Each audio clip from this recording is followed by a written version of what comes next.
6 ತಿಂಗಳ ಹಿಂದೆ ಮಗಳಿಗೆ ಮದುವೆ ಮಾಡಿ ಕಳಿಸ್ಕೊಟ್ಟಿದ್ರು. ಮಗಳು ಚೆನ್ನಾಗಿರ್ತಾಳೆ ಅನ್ನುವಂಥ ಆಸೆ ಅಭಿಲಾಷೆ ಜೊತೆಗೆ. ಆದರೆ 6 ತಿಂಗಳಲ್ಲಿ ಮದುಮಗಳ ಅನುಮಾನಾಸ್ಪದವಾಗಿ ಸಾವನ್ನಪ್ಪಿರುವ ಘಟನೆ ಹಾಸನದ ಅರಸೀಕೆರೆಯ ಬಳಿ ವರದಿಯಾಗಿದೆ.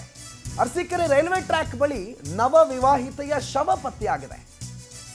ದಾವಣಗೆರೆಯ ಅಣಜಿ ಮೂಲದವಳು, ಆ ಗ್ರಾಮದವಳಾಗಿರುವ ವಿದ್ಯಾ 24 ವರ್ಷ ಪ್ರಾಯದವರು. ಹಾಸನದ ಸೋಮಲಾಪುರ ಗ್ರಾಮದ ಶಿವು ಅನ್ನೋರ ಜೊತೆಗೆ ಅವರು ಮದುವೆ ಆಗಿತ್ತು.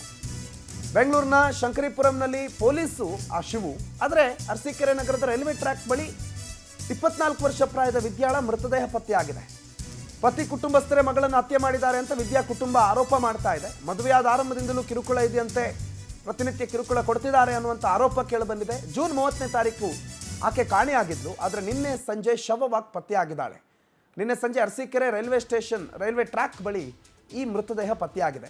ಈ ಸಾವು ಸಹಜ ಸಾವಲ್ಲ, ಈಕೆಯನ್ನು ಕೊಲೆ ಮಾಡಿ ಬಿಸಾಕಿದ್ದಾರೆ. ನಮಗೆ ಆಕೆ ಗಂಡನ ಮನೆ ಮೇಲೆ ಅನುಮಾನ, ಮನೆಯವರ ಮೇಲೆ ಅನುಮಾನ, ಗಂಡನ ಮನೆಯವರೆಲ್ಲ ಸೇರ್ಕೊಂಡು ಹಿಂಗೆ ಮಾಡಿದ್ದಾರೆ ಅನ್ನುವ ಆರೋಪವನ್ನು ಮೃತ ವಿದ್ಯಾ ಪೋಷಕರು ಮತ್ತು ಅವರ ಕುಟುಂಬಸ್ಥರು ಮಾಡ್ತಿದ್ದಾರೆ.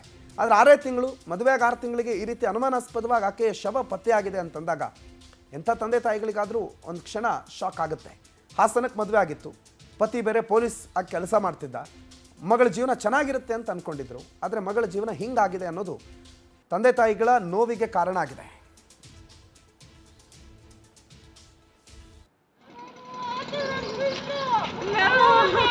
ಬರ್ತೀನಿ